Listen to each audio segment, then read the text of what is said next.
Hurray for the Riff Raff, Alynda Segarra. Welcome so much. So glad to have you. Thanks for having me. You doing okay? Yeah, I'm so used to loud New Orleans audiences. I'm like, wow, hey, just listening. Yeah, well, you're probably no one's also fighting. Yeah, not a lot of 7 o'clock shows in New Orleans either. No, like 7 a.m. Yeah, right.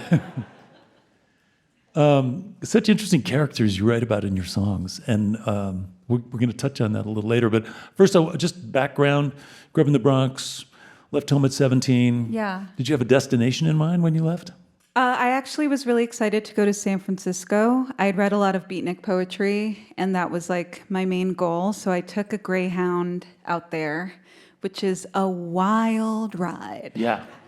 Yeah. Not to mention really long. So long, Yeah. and people like romances started, and then like romances ended, and people got arrested, and it was just like a whole. I feel like that could be a whole book. Is just that. One trip across. Yeah. And then San Francisco wasn't it? You were restless. You were a restless Yeah. person. Needed to be on the move. Yeah, and growing up in New York City, I felt like I was so I've lived in this place that everybody comes to, and I was so interested in going to really like the smallest towns. I was so excited to like go to the Midwest, to go to like Cheyenne, Wyoming.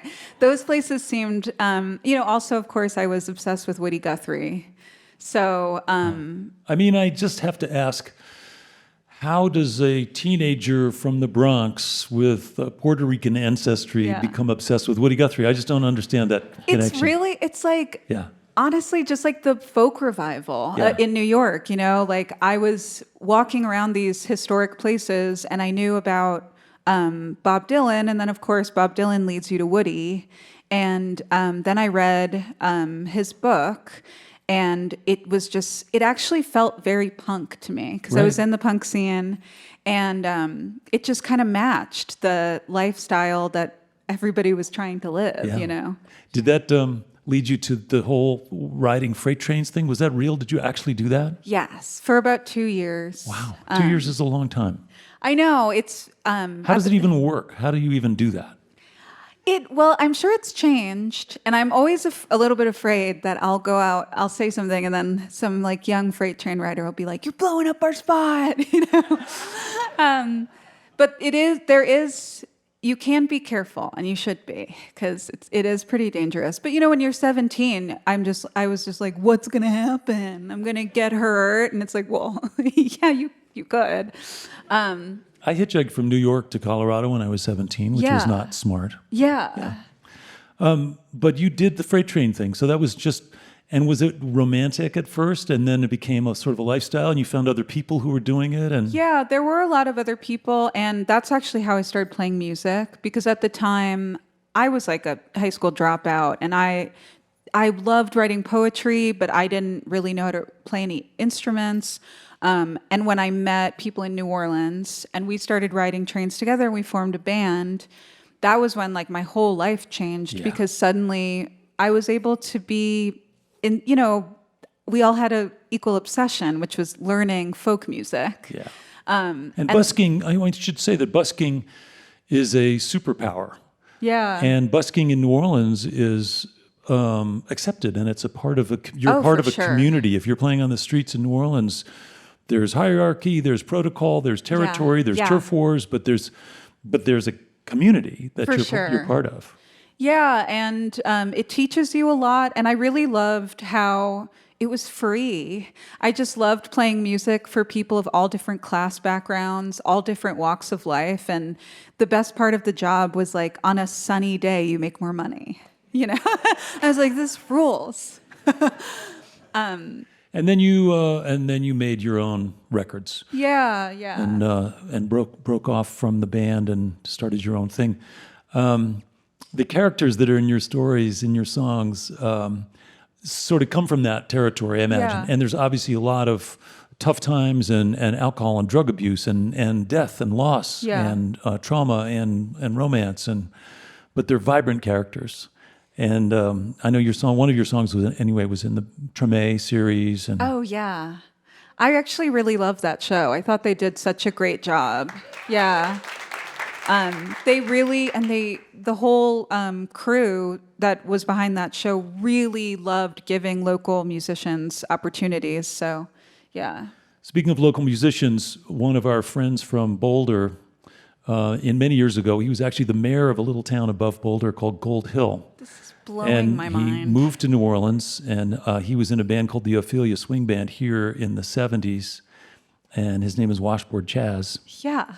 and he's now the kingpin of the street scene down in New Orleans. I think he's like the mayor of Frenchman Street. So I can't wait to go home and be like, you're the mayor. Of Gold Hill. Yeah. Or were, you know.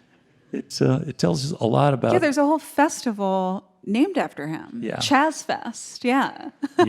Yeah, they have Jazz Fest, which is not a great gig for locals. Yeah. And so when it's the other one is called Jazz Fest. Anyway, there is this lovely street scene and street culture and people playing on the street. I'm just going to mention, in case you just tuned in, you're listening to eTown. I'm here with Hurray for the Riff Raff, Alynda Segarra, and talking about there was a shift that happened, and I guess it was maybe a shift that happened internally for you. Yeah. Where in your lyrics, there's a lot of stuff now that's sort of welcoming people to take better care of themselves and look Yeah. out and like test their drugs. And Yeah. you're acting almost like an older sibling. Yeah, I'm pretty amazed that I've made it to this age. I think, like, especially we all experienced such the world stopped during those early days of lockdown. And I had this moment to really reflect on my life and think about how I never thought I'd make it to this age and how now I feel kind of this duty to talk to the younger versions of me, you know, who are coming up. And also being a bridge, like not quite being an elder, but, you know, being in between generations. So yeah, and I never heard a song that talks about fentanyl and how, you know, and Narcan, how Narcan is a medicine that is life-saving and that we should all be able to have it, you know. So I just thought it was time to put that in a song. Yeah. Well, it definitely is a visceral feeling, kind of takes us right into those stories of those characters. And so congratulations, because they're also really great songs. Thanks. Really, you remind me of so many of my favorite singers. And moving forward, you're just on a roll. You're writing songs, you're touring, you're traveling, you're making records. Yeah, we got this new record, The Past is Still Alive, and we're going to be on the road all spring going into the summer. Yeah. And in terms of one of the things that New Orleans teaches a lot of musicians is appreciation for history and for the past and respect for elders and recognition of these characters. You've gotten to make music with some of those people.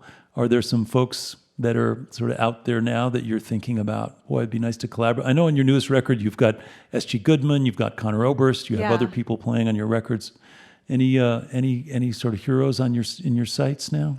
I mean, I was able to trade songs with Lucinda Williams at one point, and she is obviously a hero of mine, so I'd love to make some music with Lucinda again, you know? All right. Yeah. We'll keep that in mind. Yeah, totally. Lucinda, if you're listening, call me.